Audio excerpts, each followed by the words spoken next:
قرآن قرآن قرآن کی روشنی، قرآن کی روشنی۔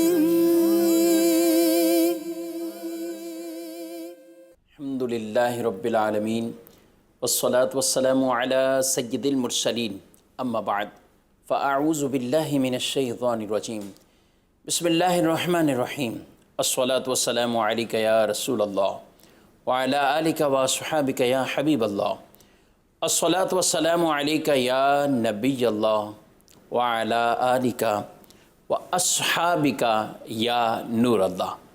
مدرسہ کے ناظرین، پروگرام شان نزول لے کر ایک بار پھر آپ کی خدمت میں حاضر ہیں۔ اللہ کریم ہم سب کو قرآن مجید فرقان حمید کی تعلیمات کے مطابق زندگیاں گزارنے کی توفیق عطا فرمائے۔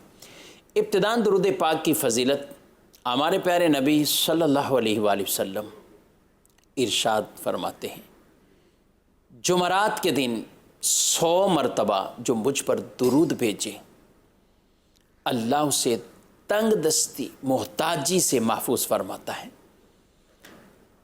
آج کل کی موجودہ صورتحال میں بہت سے ایسے لوگ بھی ہیں پریشان ہیں، لاک ڈاؤن کی وجہ سے یا کاروباری پریشانیوں، کاروبار نہ چلنے کی وجہ سے کئی ایسی ٹینشنیں ہیں، لیکن ان سے نکلنے کا بھی ایک طریقہ ہے کہ جب ہم اللہ کو راضی کرنے والے کام کریں، اللہ کے پیارے نبی صلی اللہ علیہ وآلہ وسلم پر درود بھیجیں، انشاءاللہ العزیز اللہ ضرور رحمت فرمائے گا، ضرور رحمت فرمائے گا، اور مشکل دن گزر جائیں گے، آسانیاں، خوشحالیاں، تنگ دستیاں دور فرمائے گا، کشادگیاں عطا فرمائے گا۔ اللہ کی رحمت پر نظر رکھتے ہوئے صبر اور شکر اور اس کے ساتھ ساتھ جو رب کے احکامات ہیں اس پر عمل کریں گے تو انشاءاللہ العزیز دونوں جہاں کی بھلائیاں اللہ میں عطا فرمائے گا۔ صلو علی الحبیب صلی اللہ تعالی علی محمد صلی اللہ علیہ وآلہ وسلم، صلاۃ و سلام علیک یا سیدی یا رسول اللہ وعلی آلک واصحابک یا سیدی یا حبیب اللہ۔ میرے شان کے ناظرین، آج کا ہمارا ٹاپک خاص نبی پاک صلی اللہ علیہ وآلہ وسلم کے چچا حضرت سیدنا امیر حمزہ رضی اللہ عنہ، جنہیں سید الشہداء بھی کہا جاتا ہے، اور شوال المکرم میں ہی آپ کا چونکہ یوم شہادت بھی ہے۔ غزوہ احد یہ شوال المکرم اس میں ہوا، یعنی عید کے بالکل فوراً بعد ہی یہ احد کا معرکہ یہ ہوا، اور اس احد کی اس غزوے میں، اس لڑائی میں آپ شہید ہوئے۔ حضرت امیر حمزہ رضی اللہ عنہ اگرچہ نبی پاک صلی اللہ علیہ وسلم کے چچا ہیں، لیکن ساری زندگی آپ نے نبی پاک صلی اللہ تعالی علیہ وآلہ وسلم کے ساتھ جس انداز کے ساتھ آپ کی خدمت کرتے ہوئے، اور پھر بالخصوص اسلام لانے کے بعد جو آپ کی قربانیاں ہیں، اسلام لانے سے پہلے بھی آپ کا جو انداز تھا نبی پاک صلی اللہ علیہ وآلہ وسلم کے ساتھ، وہ بڑا محبتوں والا، بڑا پیار والا اور احترام والا اور خدمت والا۔ میں ایک عام بات کرتا ہوں، رشتے کے اندر جب اس طرح کا رشتہ آ جاتا ہے، چچا بھتیجا، تو بقیہ دینی فضیلتیں اپنی جگہ، لیکن بس اوقات وہ چیزیں نہیں ہوتی، لیکن یہاں رسول مکرم صلی اللہ علیہ وآلہ وسلم کی ذات سے آپ صلی اللہ علیہ وآلہ وسلم کے ساتھ جو ان کا پیار تھا، اور عمر میں بھی زیادہ فرق نہیں تھا، اور اسلام لانے سے پہلے بھی ایک مرتبہ بیان کیا گیا کہ جو آپ کے ایمان لانے کا واقعہ تھا کہ حضرت امیر حمزہ رضی اللہ عنہ آپ کہیں شکار کے لیے گئے، اور جب واپسی آ رہے تھے تو ادھر مکے کے اندر ایک واقعہ ہو چکا تھا، اور وہ واقعہ مکے میں یہ ہوا کہ نبی پاک صلی اللہ علیہ وآلہ وسلم نے ابو جہل اور اس کے ساتھ جو ایک گروہ تھا انہیں ایمان کی دعوت دی، اسلام کی طرف بلایا۔ آپ جیسے ہی ان کو آپ نے دعوت دی تو ابو جہل نے آپ کو تکلیف پہنچائی، یہاں تک کہ بیان کیا گیا کتابوں میں کہ آپ کی چادر مبارک جو آپ کے گلے میں تھی اس کو کھینچا گیا، آپ کے مبارک اور نازک گلے پر وہ نشانات چادر کے پڑ گئے، اور طرح طرح سے آپ کو اس معاملے میں ستایا گیا، اذیت پہنچائی گئی، تکلیف دی گئی۔ آپ صلی اللہ علیہ وآلہ وسلم آپ واپسی اپنے گھر کی طرف، اور یہ بھی سیرت کی کتابوں میں بیان کیا گیا کہ آپ خاص خانہ کعبہ کے پاس بیٹھ گئے۔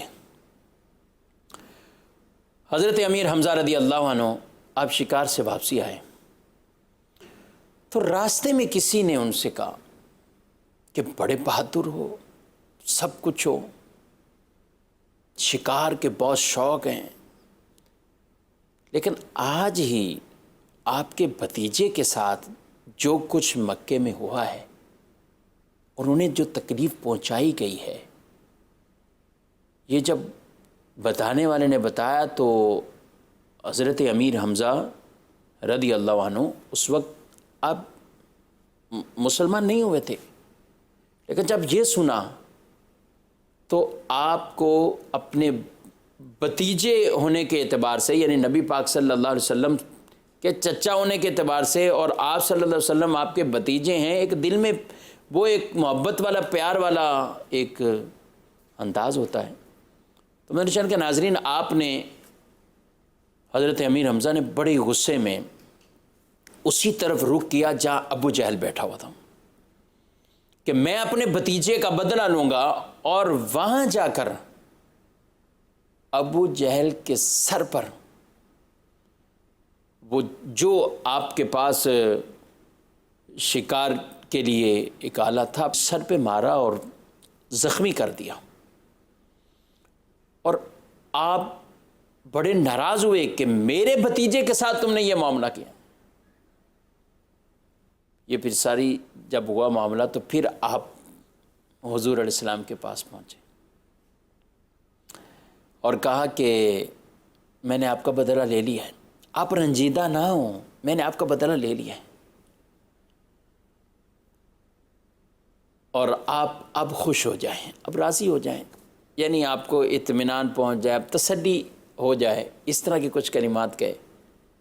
تو آپ صلی اللہ علیہ وآلہ وسلم نے انہیں جو فرمایا کہ چچا میں اس وقت تک راضی نہیں ہوگا، اگر مجھے ہی خوش کرنا ہے تو پھر جو میں پیغام لے کر آیا ہوں، جو میں دعوت دے رہا ہوں، پھر اس دعوت کو قبول کریں۔ اللہ مدنی چینل کے ناظرین، یہ ہمارے پیارے نبی صلی اللہ علیہ وسلم کے سارے انداز ہی بڑے پیارے اور نرالے، لیکن یہاں یہ بات عرض کرنا مقصود ہے کہ جب دیکھا کہ سامنے کی طرف سے پیار محبت والے کلمات آ رہے ہیں، ایسے موقع پر بھی نیکی کی دعوت کا پیغام دے دیا کہ اگر مجھے راضی کرنا ہے تو پھر یہ جو میرا پیغام ہے، میں اللہ کے ایک ہونے کی طرف، کہ رب ایک ہے، رب معبود الہ وحدہ لا شریک، وہ اللہ ہی ہے. یہ پھر سارے شرک والے معاملات، یہ معاملات، یہ سب یہ چھوڑ دیں. مجھے ہی راضی کرنا ہے، میں اللہ کا رسول ہوں اور میں جو دعوت دے رہا ہوں اس کو قبول کر. حضرت امیر حمزہ رضی اللہ عنہ نے، آپ نے دل کے اندر پہلے ہی یہ محبت والے جذبات تھے تو آپ نے فوراً کلمہ پڑھا اور آپ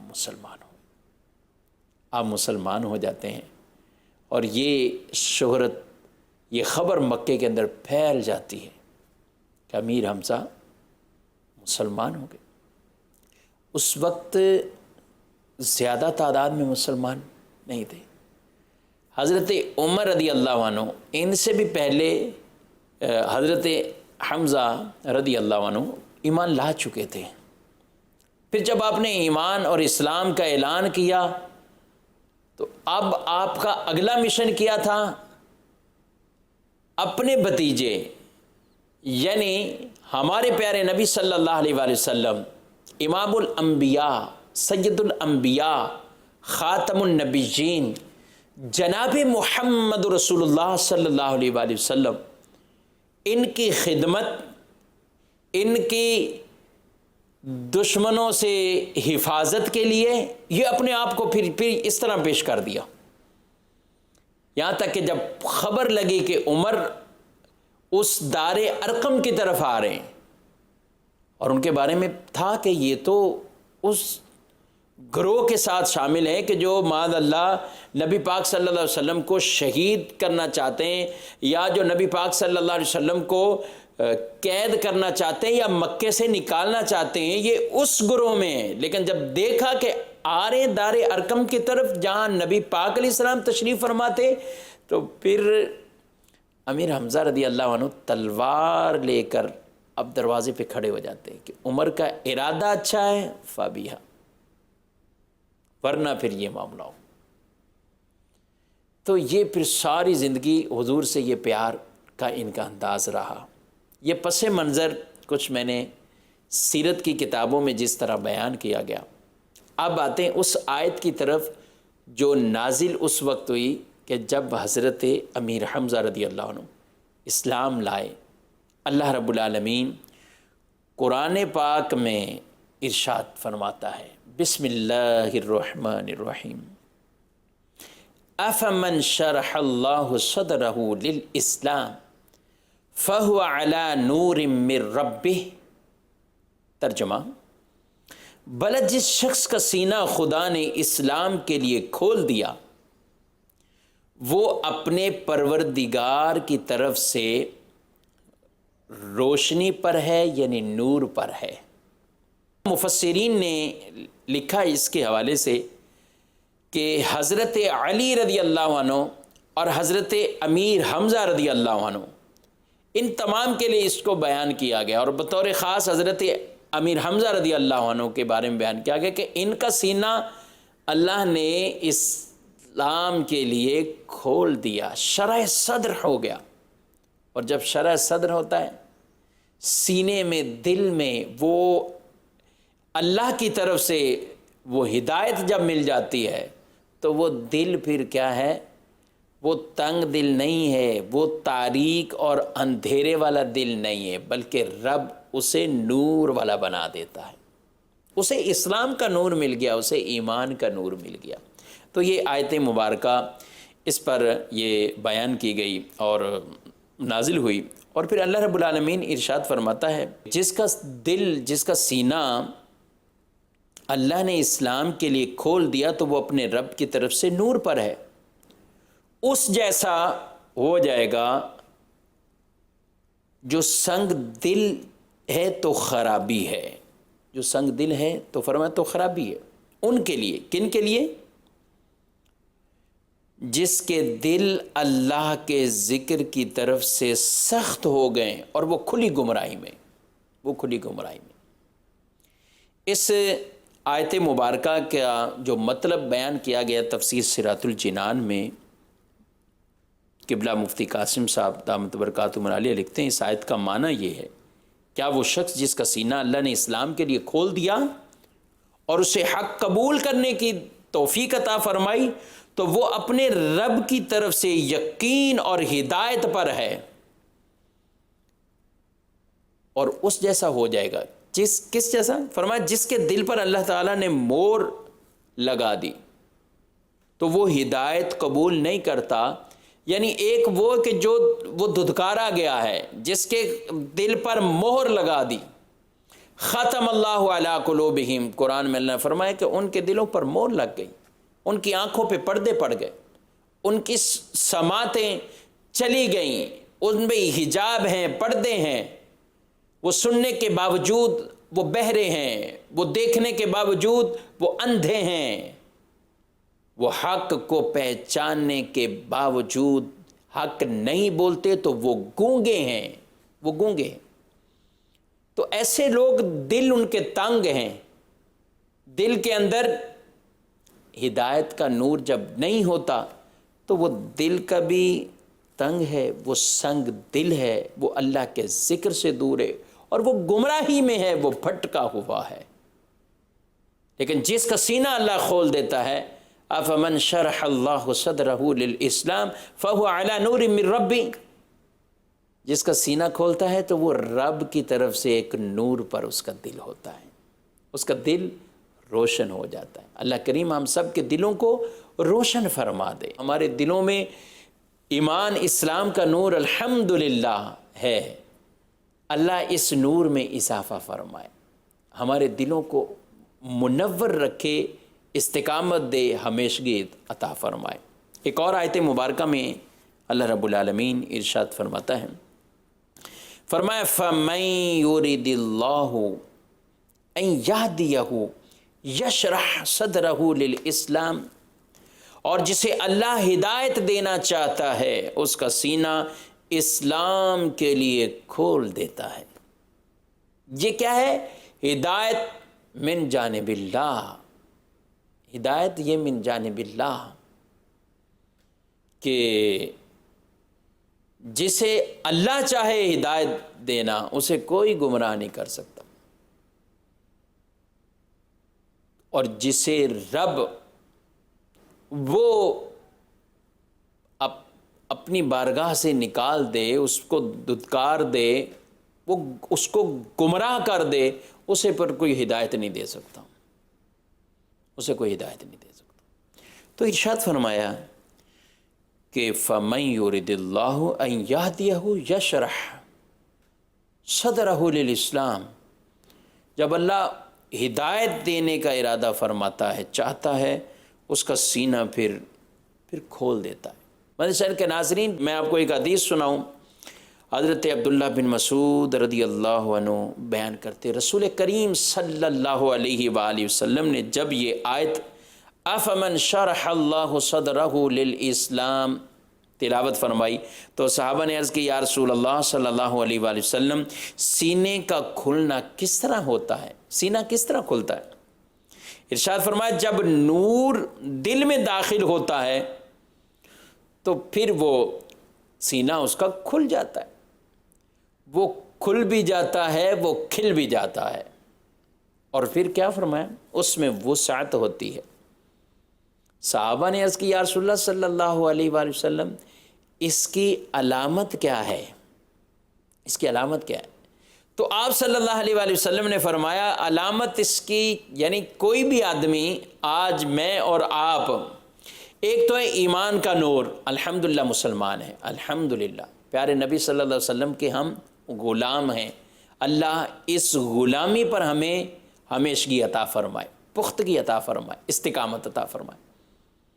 اب دل کی وہ وسعت، اب دل کا نور اور دل کا کھل جانا، سینہ کشادہ ہو جانا، یہ کون سا محمود ہے، یہ کون سا اچھا ہے؟ رسول اللہ صلی اللہ علیہ وسلم سے پوچھا گیا، یا رسول اللہ علامت کیا ہے؟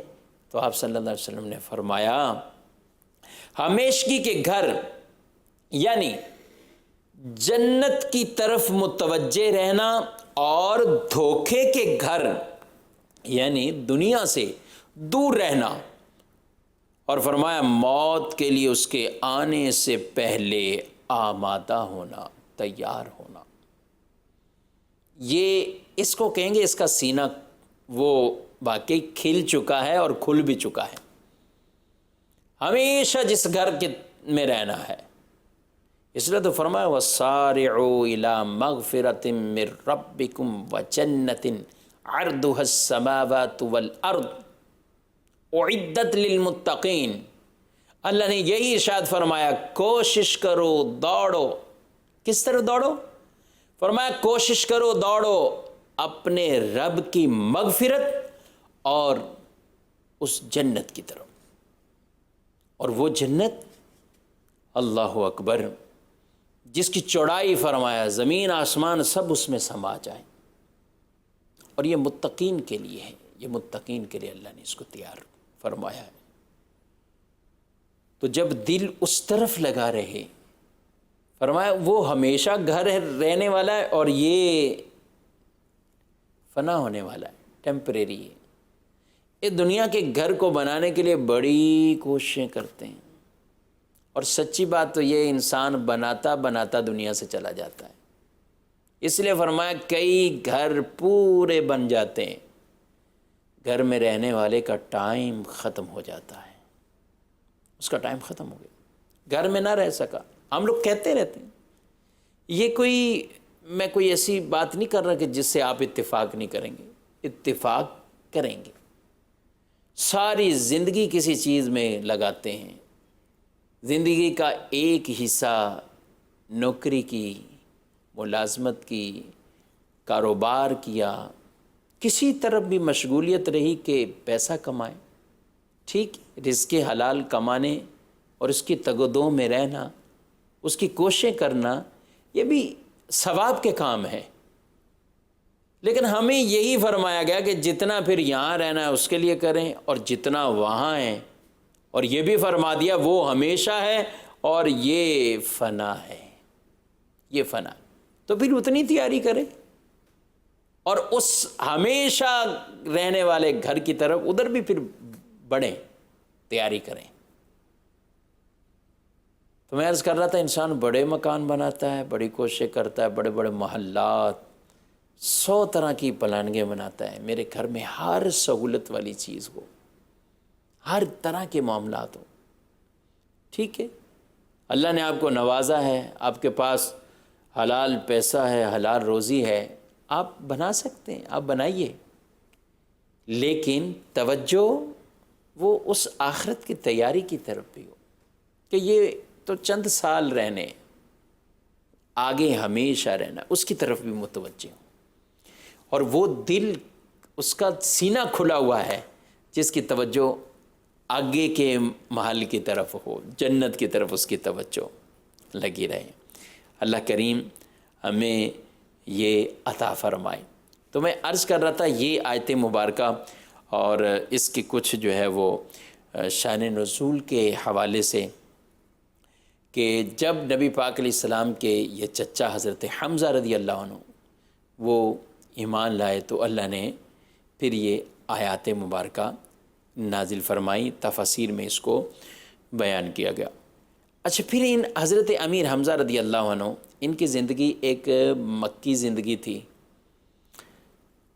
پھر مکے میں بڑھتے رہے افراد، مسلمان ہوئے، اور جب 40 مسلمان ہوئے تھے، جب حضرت عمر رضی اللہ عنہ ایمان لائے تو پھر نبی پاک علیہ السلام سے انہوں نے جب عرض کی یا رسول اللہ ہم حق پر نہیں؟ فرمایا بالکل.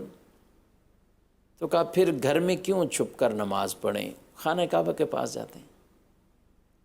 اب اسلام کو وہ تقویت مل گئی، یعنی حضرت عمر بھی ایمان لے آئے اور امیر حمزہ رضی اللہ عنہ پہ ایمان لے آئے. تو نبی پاک علیہ السلام نے ان 40 مسلمانوں کی 2 صفوں کو بنایا، 20 صف کے اندر کھڑے کیے، اور ایک صف کا نگران حضرت عمر اور دوسری صف کا امیر حضرت حمزہ رضی اللہ عنہ کو بنا.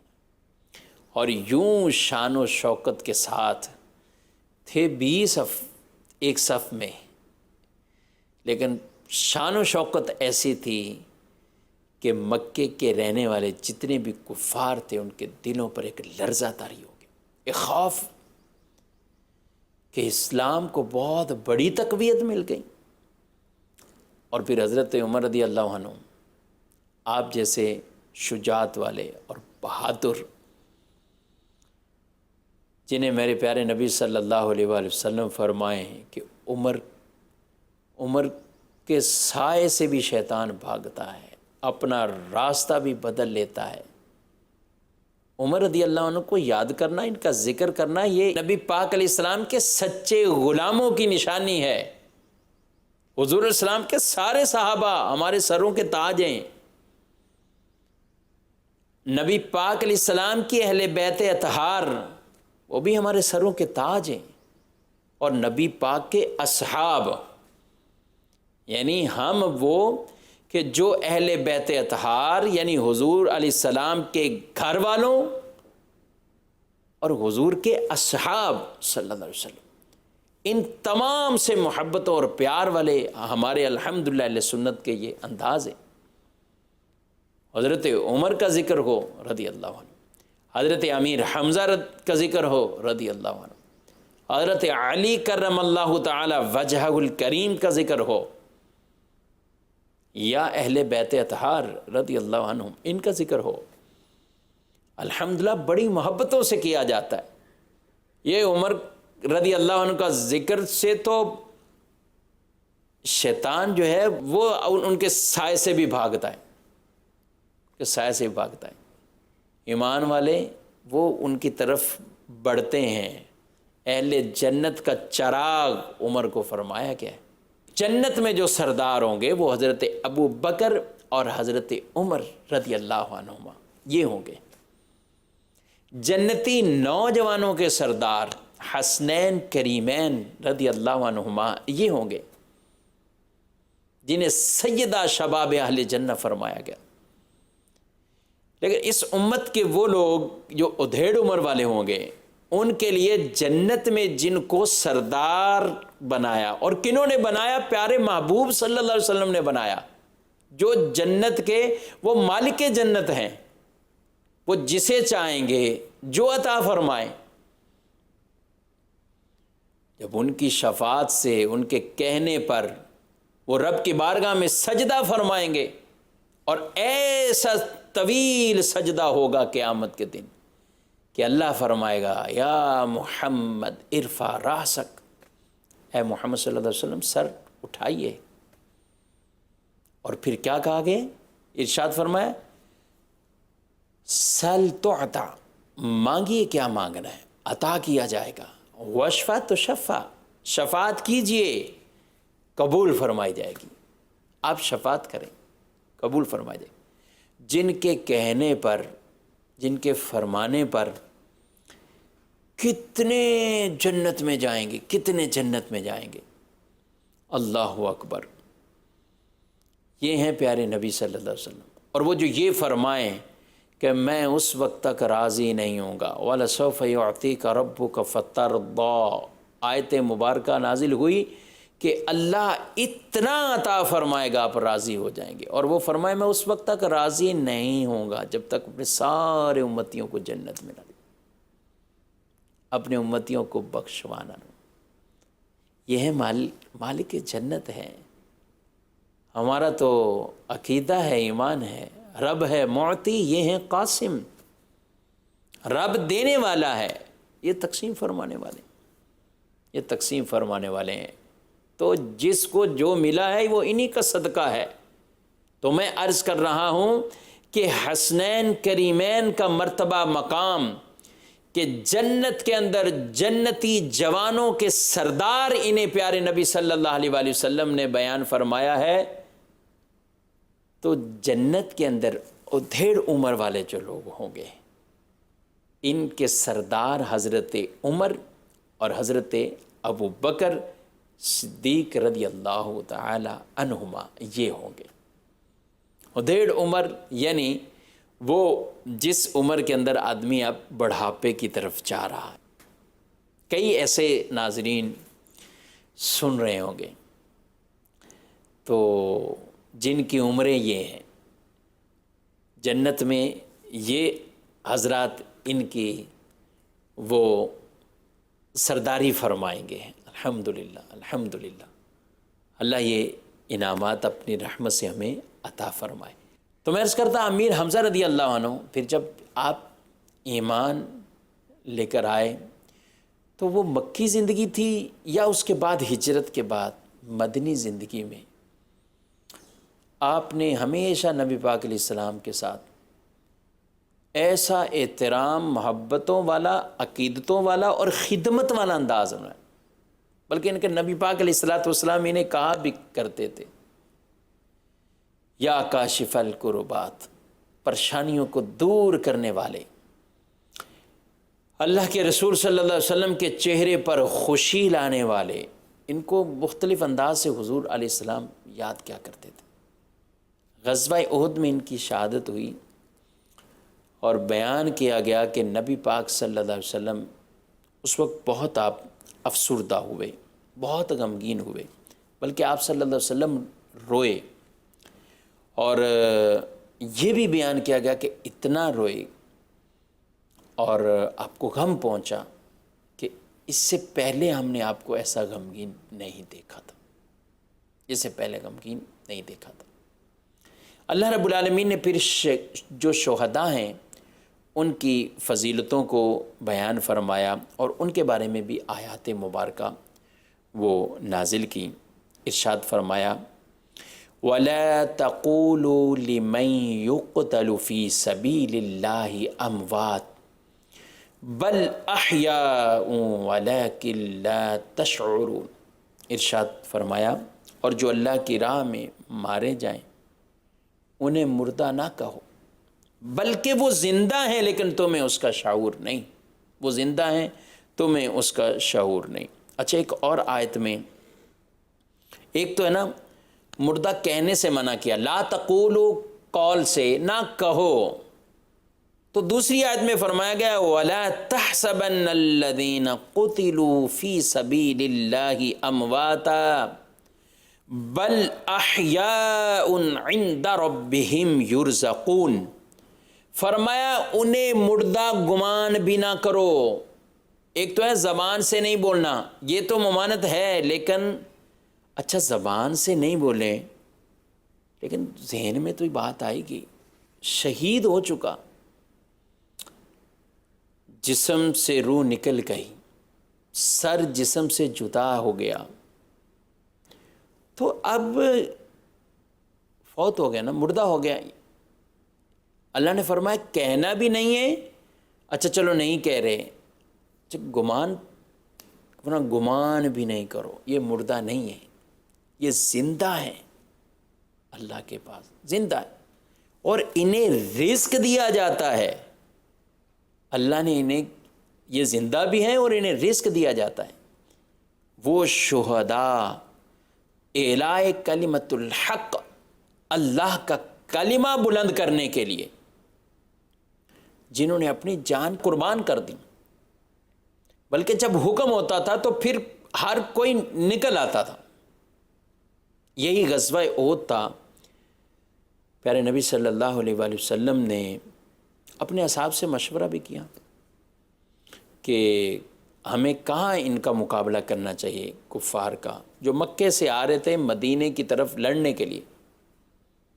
بہت سے لوگ اور بہت اسلام مخالف لوگ اس طرح کی چیزوں کو بسا اوقات وہ پھیلانے کی کوشش کرتے ہیں اور یہ کہتے ہیں کہ یہ تلوار کا زور تھا، کیا تھا، کیسے پھیلا۔ وہ ذرا یہ اندازہ کر لیں مکے سے مدینے کا سفر یہ کتنا ہے، مکے سے مدینے کا سفر یہ کتنا ہے۔ وہ کفار غیر مسلم مکے سے نکل کر وہ جو لڑنے کے لیے، غزوہ بدر ہو یا غزوہ احد ہو، آپ دیکھ لیں غزوہ بدر 80 میل کلومیٹر کے حساب سے کریں کہ تو 150 کچھ ایسے کلومیٹر بنے، یہ مدینے سے یہ اتنی مسافت پہ دوری پر ہے، باقی مکے سے تو بہت سفر ہے۔ اس وقت بھی وہ ادھر سے نکل آئے اور پھر آپ صلی اللہ علیہ وسلم نے یہ قافلہ روانہ اس طرف کیا کہ ہم مدینے سے کچھ باہر چلے جائیں، مدینے میں ہمارے بچے ہیں، مدینے میں خواتین ہیں، یہ سب ہیں۔ غزوہ احد کا بھی یہی معاملہ ہوا، جب آپ نے اپنے اصحاب سے مشورہ کیا تو پھر اس میں مشاورت آپ کو عرض کی گئی کہ ہم مدینے سے کچھ باہر ہی چلے جائیں، تو پھر آپ مدینے کی اس حد سے باہر گئے۔ زیادہ کلومیٹر یہ سفر نہیں ہے، چند کلومیٹر ہے، 4 یا 5 کلومیٹر، کہ مدینے سے باہر آپ گئے اور وہیں وہ غزوہ احد کا ہوا، اور وہیں احد کے وہ شہداء، ان کے مزارات ہیں، اور ان شہیدوں میں حضرت امیر حمزہ رضی اللہ عنہ یہ شہید ہوئے تھے، اور نبی پاک صلی اللہ علیہ وسلم کی ساری زندگی گویا کہ یہ خدمت کرتے ہوئے اس انداز سے آپ صلی اللہ علیہ وسلم کے ساتھ رہے، اور بالآخر اپنی جان کی قربانی بھی دے دی۔ اللہ کریم ان کے مزار پر اپنی اور رحمت نازل فرمائے۔ منشن کے ناظرین، بڑا ہی سکون والی وہ جگہ، ایک قلبی طور پہ ایسا اطمینان، سکون نصیب ہوتا ہے جب حضرت امیر حمزہ رضی اللہ عنہ ان کے پاس حاضری ہوتی۔ آپ وہاں پہنچتے ہیں تو ایک دل کی کیفیت ہی کچھ ایسی۔ 12 ربیع الاول شریف کا وہ دن تھا، مجھے بھی اپنا خود ذاتی طور پر کچھ اپنے ہی اسلامی بھائی دوست احباب وہیں تھے۔ رات بھر ایک محفل کا سلسلہ ہوا، رکن شورا عبدالحبیب بھائی وہ بھی تھے، اور ایک محفل ہوئی، ایک اہتمام ہوا، وہاں پہ حاضری دی، اور یہ 12ویں شب تھی، 12 ربیع الاول کی، یعنی 12ویں شب تھی۔ اللہ نے یہ مجھے بھی سعادت دی، موقع عطا فرمایا، اور یہ میرے لیے تو 12ویں تو ویسے ہی عیدوں کی عید ہے، لیکن وہ اس وقت واقعی عیدوں کی عید کہ جب وہ عید ہی بارگاہ رسالت میں گزاری جا رہی ہو، وہ 12 ربیع النور شریف کی شب ہو، تو محفل اس انداز سے ہوتی رہی۔ اور ماشاءاللہ عبدالحبیب بھائی نے اہتمام بھی جو اپنے ساتھیوں کے ساتھ مل کر کیا تھا، وہ ایسی جگہ کا اور ایسے ہوٹل کا تھا کہ وہاں سے براہ راست رخ جو ہے وہ روضہ مبارک کی طرف ہو، اور وہ زیارت بھی ہوتی رہے۔ تو بہت یعنی زندگی کے وہ لمحات ہی تھے واقعی، جس انداز سے وہ حاضری ہوئی۔ اچھا، پھر فجر کا، سحری کا بھی ہوا کچھ سلسلہ، پھر فجر کی نماز، تو ساتھیوں کے ساتھ اس دن فجر کی نماز ہم نے احد کے مزار شریف کے پاس جو مسجد ہے وہاں پر، اور فجر کے فوراً بعد حاضری دی حضرت امیر حمزہ رضی اللہ عنہ، اور پھر وہاں سے حاضری دے کر پھر صبح بارگاہ رسالت میں، اور 12ویں کے وہ دن جو حاضری کا سلسلہ ہوا، کیا اللہ اکبر، ایسی گھڑیاں تھی۔ اللہ کریم بار بار نصیب فرمائے، آپ کو بھی عطا فرمائے۔ بس یہ یادیں ہی ہیں، اور انہی یادوں میں یہ یادیں تازہ بھی انسان کرتا رہے، مدینے کی محبتوں میں، مکہ مکرمہ کو بھی یاد، مدینہ بھی یاد، حضور کی گلیاں، حضور علیہ السلام کے احب رشتہ دار، اصحاب، ان کے تذکرے، اہل بیت کے ہوں یا اصحاب کے ہوں، یہ دل کو ایک جلا دیتے ہیں، یعنی دل میں ایک نور داخل ہوتا ہے۔ الحمدللہ، اللہ کریم یہ عطا فرمائے۔ مدنی چینل کے ناظرین، شان نزول کے پروگرام کے اس وقت بالکل اپنے اختتام کو پہنچائے۔ اللہ ہمیں قرآن پاک کی تعلیمات بھی، نبی پاک علیہ السلام کے فرامین اور اصحاب رسول، اہل بیت اطہار، ان تمام سے ہماری عقیدت محبتیں، ان پر ہمیں استقامت عطا فرمائے۔ قرآن